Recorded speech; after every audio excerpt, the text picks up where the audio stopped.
Carbon monoxide is an atmospheric pollutant. It binds to your red blood cells, so less oxygen can be transported around your body. It's also odorless and colourless, so it's hard to detect, and that can be fatal. Most fossil fuels release sulfur dioxide when burned, which causes acid rain. Nitrogen oxides can also be released, which can cause breathing problems. Soot is just particulates of carbon made from incomplete combustion, and they can also cause health issues.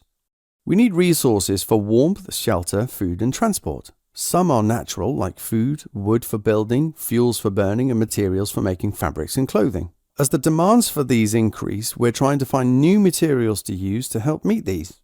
Doing so without compromising future generations' ability to do the same is called sustainability. Let's be honest, we all take clean drinking water for granted, but many people around the world don't have that. Potable water is what we call water that has low enough levels of salt and microbes that it's safe to drink. In most countries, water is taken from a fresh water source, so little salt is dissolved in it. It's passed through filter beds to remove large insoluble particles, then sterilized to kill microbes, usually using chlorine, but we can also use ozone or ultraviolet light. In some countries, there are few or no freshwater sources, so they must get seawater and remove the salt. This is called desalination, which can be done through distillation, but also by using special membranes that employ reverse osmosis. However, both of these require a huge amount of energy. Potable water isn't pure water though. In fact, it's unwise to drink pure or distilled water in large amounts. As there's nothing dissolved in it, lots of water will move into your cells via osmosis and they become turgid, and that can be dangerous. Going number 1 or number 2 creates wastewater, as do industrial processes. Therefore, it needs to be treated before being released back into the environment, removing organic matter, microbes, and harmful chemicals. We can do this with screening and grit removal, sedimentation to produce solid sludge, and liquid effluent. We then treat these separately. The sludge is treated with anaerobic digestion, whereas the liquid effluent from the top is treated with aerobic respiration. Extracting metals from the earth is a huge industry. We use them for electrical appliances, for building, and more. Especially batteries these days, a huge amount of lithium is needed for all of the electric car batteries that are on the road. Most metals can be obtained from their ores after mining by electrolysis or displacement reaction. However, a couple of new ways of extracting metals are being developed, especially for copper, as we need lots of it for electrical wires. Phytomining uses the fact that plants absorb minerals from the soil into their roots. Grow a crop in copper-rich soil, then burn the plants and you're left with copper in the ash. Bioleaching uses bacteria that make leachates, solutions that contain metal compounds, and we can get the metal from those.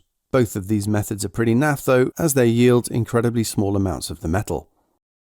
An LCA, or life cycle assessment, is the thought process carried out in order to predict a new product's impact on the environment. You need to consider the following: extraction and processing of raw materials, manufacturing and packaging, its use over its lifetime, disposal at the end of its life, and transportation at each of these stages too. We can reduce our impact by just reducing the use of products in general. We can also reduce the materials needed to make them, the energy required, and also the waste produced. And of course, we can recycle materials more. Glass and metal can be recycled pretty much forever, although energy is required to do this, but the impact on the environment is less than what it would be if we just obtained these raw materials from the earth. Corrosion is when metals are destroyed slowly over time by chemical reactions. For example, iron and steel rust when the iron reacts with oxygen and water. Other metals corrode in a similar fashion, like the copper Statue of Liberty, now green copper carbonate on the outside. We just use the term rust when iron corrodes though. We can coat an important metal with a more reactive, less important metal that corrodes before the other. Doing this with zinc is called galvanizing.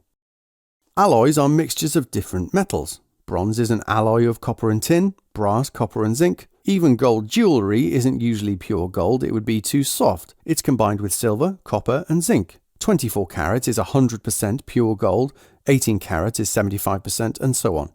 Steel is an alloy of iron and carbon, which makes it much stronger than pure iron. If it also contains chromium or nickel, it's now stainless steel, which is more resistant to corrosion. Alloys are usually stronger than pure metals because the different size atoms disrupt the regular lattice, which means the layers can't slide over each other as easily. Aluminium is used in alloys when we need a low density. Most glass we use is soda-lime glass, made from heating sand, sodium carbonate and limestone. Borosilicate glass, on the other hand, has a higher melting point. Ceramics, like pottery and bricks, are made from clay, then they're heated in a furnace. Composites are made from two materials, usually involving fibers of one material being bound around another. An example of this is carbon fiber, very strong yet light. Polymers can be high density or low density. For example, you might see HDPE or LDPE on plastic bottles. They stand for high and low density polyethylene. Thermosoftening polymers melt when heated, whereas thermosetting polymers don't melt no matter how hot they get. The difference is that with a thermosetting polymer, there are cross-links between the polymer chains that are formed when it's made. This increases the forces between them, holding them together strongly.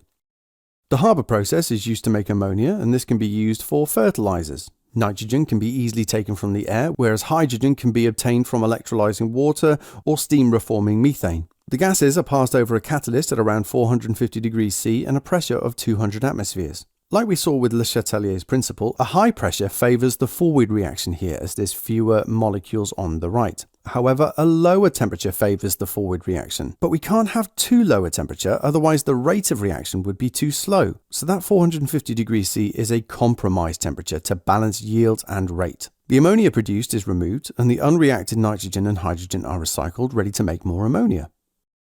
Plants need nitrogen to grow, which is why we use ammonia in fertilizers, but they also need phosphorus and potassium. Therefore, many fertilizers are NPK fertilizers. Ammonia is first used to make ammonium salts to go in the fertilizer. Potassium chloride and potassium sulfate are used in these, and they're obtained by mining, as is phosphate rock, which needs to be treated with an acid first to produce a salt. So I hope you found that helpful. Leave a like and a comment if you did, and click on the card to take you to the playlist for all of the papers, and don't forget to check out the Science Shorts app to help you test your knowledge.